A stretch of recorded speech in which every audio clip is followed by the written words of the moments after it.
Hello everyone, welcome to definite success पाठशाला। मैं आपकी हिंदी एजुकेटर रूपाली वर्मा। तो आप सभी के एग्ज़ाम बहुत नज़दीक आ चुके हैं, टेंशन बढ़ चुकी है और इवन हमारी टेंशन भी बढ़ चुकी है। और ये हमारा हर साल होता है।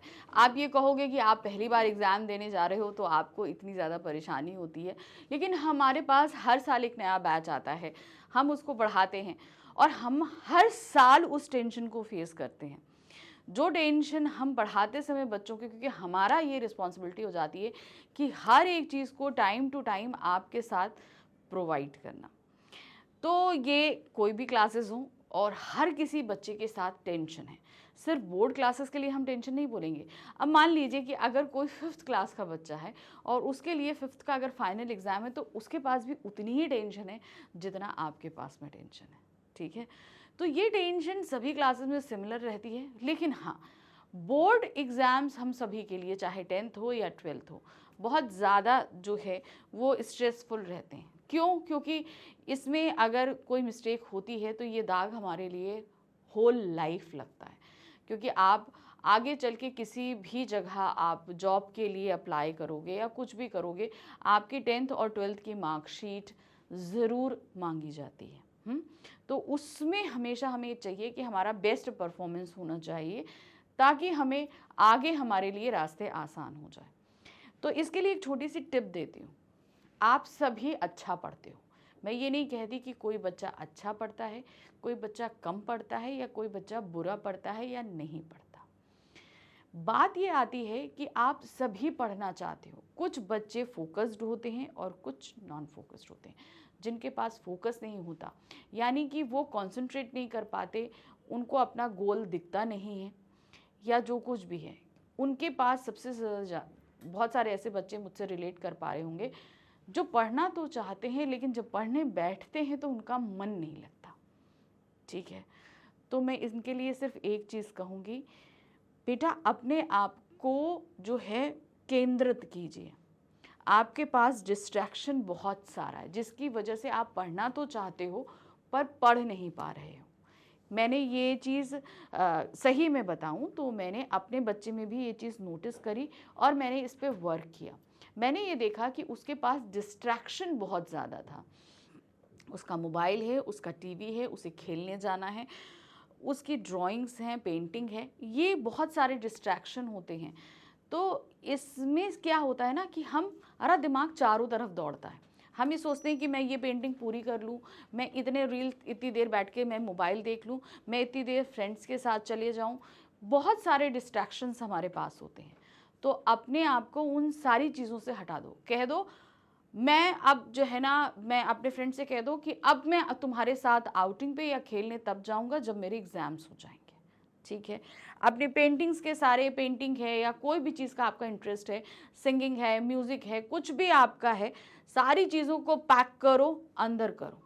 दिखेंगे तो मन करेगा, उनको पैक करके अंदर कर दो, एग्ज़ाम्स के बाद निकालना। ठीक है, मोबाइल टीवी सब कुछ अपने आप से हटा दो।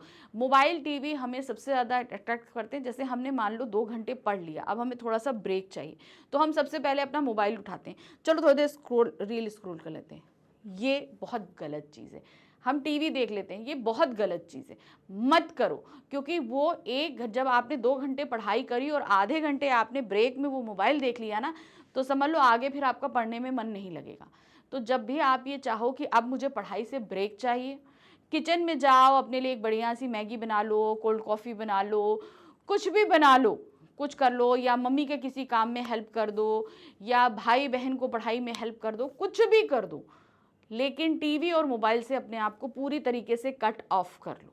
क्योंकि आपका वो 15 मिनट भी जो है ना, वो आपको पढ़ाई से पूरी तरह हटा देगा, अगर आप चाहते हो कि आप पढ़ाई में फोकस्ड हो जाओ। ठीक है, तो ये कुछ टिप थी कि ब्रेक में भी अपने आप को उन चीज़ों से दूर रखो जो आपको अच्छी लगती हैं। ठीक है, तो चलिए आज हम चलने वाले हैं अपने दोहों के संसार में, फिर से 2 दोहों के साथ में। आज है कबीरदास जी के दोहे। पहला दोहा है 85 और दूसरी बात है 86, यानी कि 85 और 86। 85 दोहा क्या कह रहा है, देखिए। जो रोहूं तो बल घटे, हंसे तो राम रिसाई, मन ही मान ही बिसूणना, जो घुड़ काटें खाई। बहुत बड़ी बात इन्होंने कही है। पहले तो हम इसका अर्थ समझेंगे, फिर हम आश्रय में जाएंगे। जो रोऊं तो बल घटे। अब ये जो विरहिणी रूपी आत्मा है, अब विरहिणी आत्मा क्यों है? क्योंकि वो परमात्मा से जुदा है, परमात्मा उसके प्रेमी हैं और ये आत्मा उनसे जुदा होकर इस पृथ्वी पे है और किसी के शरीर में है। और ये किसका शरीर है? कबीरदास जी का शरीर है। अब कबीरदास की जो आत्मा है वो क्या कह रही है?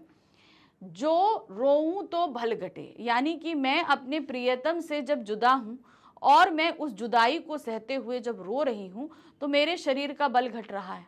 जाहिर सी बात है, हम रोएंगे तो हम शीर्ण होंगे, कमजोर होंगे, ठीक है। हंसे तो राम रसाई, और अगर इस विरह में मैं हंसने लगती हूँ तो इससे राम जो है वो गुस्सा हो जाते हैं, राम जी गुस्सा हो जाएंगे। भाई ये मुझसे दूर है और तब भी इतना खुश है, प्रसन्न है, तो राम यानी कि प्रभु गुस्सा हो जाएंगे, परमात्मा गुस्सा हो जाएंगे। दूसरा, मन ही माहे विसूड़ना, और अगर मैं अपनी इस तकलीफ को मन के मन ही अंदर रखती हूँ तो क्या होती हूँ? मैं अंदर ही अंदर घुटती रहती हूँ, अंदर ही अंदर परेशान होती रहती हूँ। जिस तरीके से क्या दिया है, जो घुण काठी खाई, जिस तरीके से लकड़ी को घुन अंदर ही अंदर खाता है, उसी तरीके से ये मन तकलीफ को अगर मैं अपने अंदर रखती हूँ तो मैं अंदर ही अंदर घुनती रहती हूँ। तो आप बोलोगे कबीरदास जी समझाना क्या चाहते हैं? कबीरदास जी ये समझाना चाहते हैं कि ये आत्मा और परमात्मा जो विरह में है, ये अपने दुख तकलीफ को किस तरह बयां करें ताकि किसी तरीके से भी नुकसान ना हो, ठीक है। तो वही चीज यहाँ बता रहे हैं, इस पृथ्वी पर हर एक इंसान को तकलीफें होती हैं, परेशानियां होती हैं, लेकिन उस परेशानी में ना तुम रोते रहो, ना तुम हंसते रहो और ना ही अंदर अंदर घुटो। यानी कि सुख के दिनों में तुम जिस तरीके से सहज भाव से रहते हो, उसी तरीके से तुम दुख के दिनों में भी सहज भाव से रहो। क्योंकि अगर तुम कुछ भी करोगे तो या तो संसार तुम्हें पागल कहेगा, या तो तुम खुद अपने आप को परेशान करोगे। तो इस तरीके से कहने का तात्पर्य यह है कि तुम अपने दुख और तकलीफों को किसी के सामने प्रकट ना करो और ना ही अपने अंदर रखो। तुम सिर्फ इतना समझो कि ये बुरे दिन हैं, चले जाएंगे, बीत जाएंगे, लेकिन उसमें अपने आप को जो है वो निराश नहीं करो, उदास नहीं करो। ये बात उन्होंने समझाने की कोशिश इस दोहे के माध्यम से करी है। क्योंकि भाई ये हमारी आत्मा हमारे परमात्मा से अलग है, तो हमारी आत्मा भी तो विरहिणी है। अब मैं यहाँ पर अगर मुझे कोई तकलीफ है, मैं रोने बैठ जाऊँ या उस तकलीफ में हंसने बैठ जाऊँ या अंदर ही अंदर उसके बारे में सोचती रहूँ तो पूरी दुनिया से कट ऑफ हो जाऊँ, अंदर ही अंदर घुन जाऊँ, तो मतलब नहीं। तकलीफें सबकी जिंदगी में आती हैं और हर एक एज ग्रुप में आती हैं, लेकिन इसका मतलब ये नहीं है कि हम उसको लेकर विलाप करें। हमें सहज भाव से अपने जीवन को जीना चाहिए और उन तकलीफों और मुसीबतों से लड़ते हुए आगे चलते रहना चाहिए। ये बात कबीरदास जी ने इस दोहे में समझाने का प्रयास किया है, ठीक है। चलिए अब आ जाते हैं इसके भावार्थ पे। यदि आत्मा रूपी विरहिणी प्रिय के वियोग में रोती है, अब उसका प्रिय कौन है? परमात्मा। रोती है तो उसकी शक्ति क्षीण होती है। अब हम बहुत ज्यादा अगर रोएंगे तो क्या होगा? हमारी शक्ति कम जाएगी। और यदि हंसती है तो परमात्मा नाराज हो जाते हैं, वह मन ही मन दुख से अभिभूत होकर चिंता करती है, ठीक है। फिर मन ही मन अगर वो उस परेशानी को लेकर घुलती है और इस तरह की स्थिति में उसका शरीर अंदर ही अंदर वैसे ही खोखला हो जाता है जैसे घुन लगी लकड़ी को अंदर अंदर खा जाता है। यानी कि अपनी तकलीफ को अपने अंदर भी नहीं रखिए, नहीं तो आप अंदर से खत्म हो जाएंगे, ठीक है। अब बात आती है कि इस दोहे का हम प्रयोग कहाँ करें। तो इस दोहे को प्रयोग करने का सबसे अच्छा तरीका कहाँ पर है?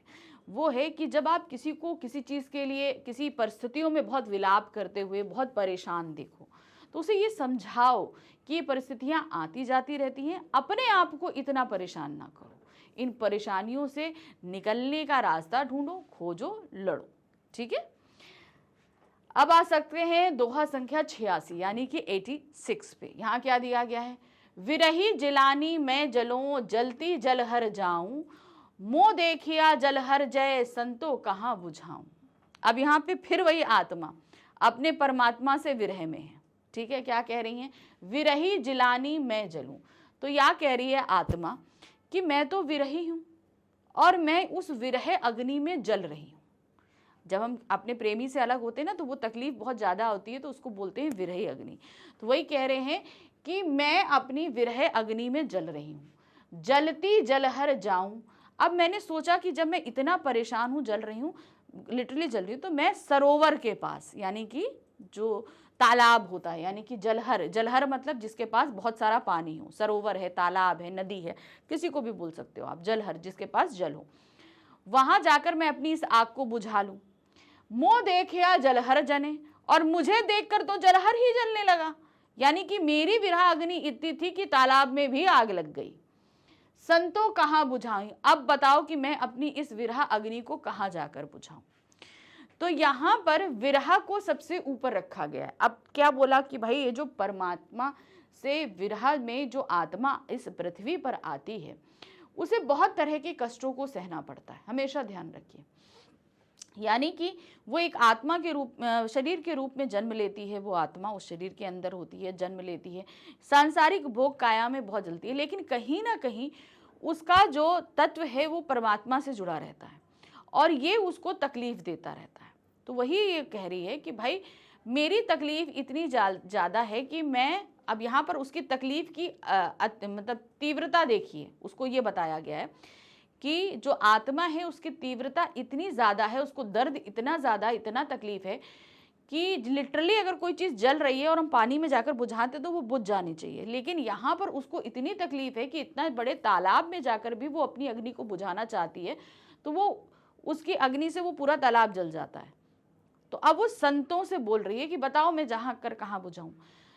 तो आपकी तकलीफ, आपकी परेशानी, आप ये सोचो कि मुझे बहुत ज़्यादा तकलीफ है और आप जाओ दूसरों के पास अपनी तकलीफ को बांटने, ठीक है। अब इसको मैं प्रैक्टिकली समझा रही हूँ, मेरे को बहुत ज़्यादा तकलीफ है और मैं आपके पास आऊँ अपनी तकलीफ को बताने के लिए, फिर आप अपनी तकलीफ बताने लगो, कहो मेरे को तो इतनी तकलीफ है, मैं तो देख रही हूँ, अरे तब मेरे को समझ में आया कि भाई मैं ही तकलीफ में नहीं हूँ, इसको भी बहुत सारी तकलीफ है। यानी कि इस संसार में ऐसा कोई व्यक्ति नहीं है जिसको तकलीफ नहीं है।